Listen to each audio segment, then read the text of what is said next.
নমস্কার, আপনাদের সকলকে স্বাগত জানাই কানহা বাংলা ইউটিউব চ্যানেলে। অর্থ ছাড়া এক পাও চলা সম্ভব নয়। অর্থ সঞ্চয় একটি শিক্ষা। এই শিক্ষা না থাকলে আপনি যতই উপার্জন করুন, সঞ্চয় ঠিকমতো হবে না, ব্যয় বেড়ে যাবে। একটা কথা যুগ যুগ ধরে প্রচলিত আছে, তা হলো সঞ্চয় লোক সুখে থাকে। তাই অর্থ সঞ্চয় করাটা শিখতেই হবে। মনে প্রশ্ন আসতেই পারে, সঞ্চয় করা শিখব কিভাবে?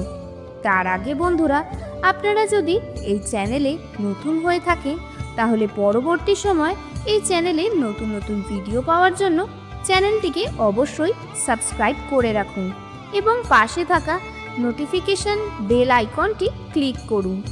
এবং বন্ধুরা, ভিডিওটি দেখে যদি ভালো লেগে থাকে তাহলে অবশ্যই একটি লাইক করবেন। চলুন ভিডিওটা শুরু করা যাক। মহীয়সী নারী খনা হাজার বছর আগে অর্থ সঞ্চয় শিক্ষার জন্য কিছু কালজয়ী বচন দিয়ে গেছেন, যেগুলো খনার বচন হিসেবে পরিচিত। খনা এক কিংবদন্তির নাম। তার দেয়া প্রতিটি বচন আজও একই রকমভাবে জনপ্রিয় এবং সমাদৃত। অর্থ উপার্জন এবং অর্থ সঞ্চয় নিয়ে মহীয়সী নারী খনার দেয়া বচনগুলো ব্যাখ্যাসহ আজ আলোচনা করব। চলুন তবে শুরু করা যাক। আগে সঞ্চয়, পরে ব্যয়, তারপর খায় দায়। এই বচনের অর্থ হলো, আপনি আপনার উপার্জন থেকে সবার আগে সঞ্চয়ের জন্য কিছু টাকা সরিয়ে রাখবেন। তারপর যা থাকবে তা দিয়ে সংসারে খাবার দাবারের জন্য খরচ করবেন। অর্থাৎ পরিকল্পনা করে নেবেন যে আগে সঞ্চয় করবেন, তারপর খরচ করবেন। যত্র আয় তত্র ব্যয়, ইহা গৃহীর ধর্ম নয়। এই বচনে খনা বলেছেন, সম্পূর্ণ রোজগার খরচ করে ফেলা অথবা আয়ের অধিক ব্যয় করা গৃহস্থের উচিত নয়। মাস গেলে যা আয় হবে তার থেকে সঞ্চয় না করে পুরোটা ব্যয় করা হলে ভবিষ্যতে আপনাকে বিপদে পড়তে হতে পারে। হিসাব করে চলতে হবে, শ্রীবৃদ্ধি ঘটবে তবে।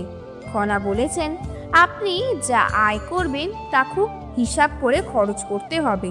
কোনটা আপনার জরুরি প্রয়োজন আর কোনটা অহেতুক খরচ তা বুঝে ব্যয় করতে হবে। তাহলেই আপনার সংসারে শ্রীবৃদ্ধি অর্থাৎ সংসারে উন্নতি হবে, সংসারের সৌন্দর্য বজায় থাকবে।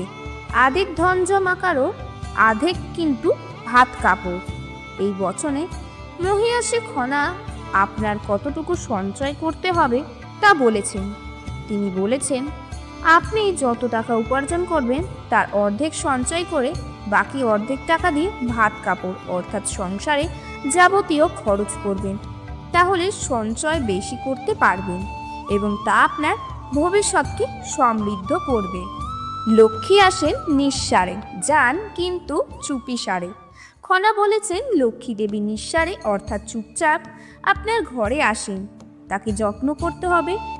আপনি যদি লক্ষ্মী দেবীকে অপমান করেন অর্থাৎ ইচ্ছা মতো খরচ করেন, সঞ্চয় না করেন, তাহলে লক্ষ্মী দেবী রুষ্ট হয়ে চলে যান।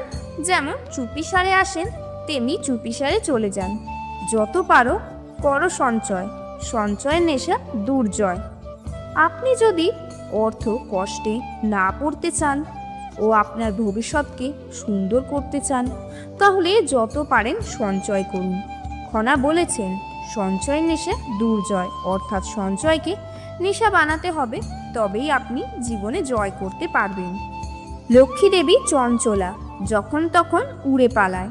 লক্ষ্মী দেবী কিন্তু চঞ্চলা অর্থাৎ চঞ্চল, সে যখন তখন চলে যেতে পারে। লক্ষ্মী দেবী যদি একবার কারো সংসার থেকে পালিয়ে যায়, তার দুঃখ কষ্টের শেষ থাকে না। তাই লক্ষ্মী দেবী যাতে না পালায়, সেই জন্য অর্থকে অর্থাৎ লক্ষ্মী দেবীকে সম্মান করুন। বেহিসাবি ভাবে খরচ করবেন না। লক্ষ্মী দেবীকে যত্ন ও সম্মান সহকারে সংসারে স্থান দিতে হবে, তাহলে লক্ষ্মী দেবী পালাবে না। টাকায় কি না হয় ভয়কে করে জয়। মহীয়সী নারী খনা এই বচনে বলেছেন, টাকায় সবকিছু হয়, এমনকি ভয়কেও জয় করা যায় এই টাকার মাধ্যমে। টাকা থাকলে মানুষের সাহস বেড়ে যায়। টাকায় টাকা টানে, এটি ভালো করে নাও জেনে।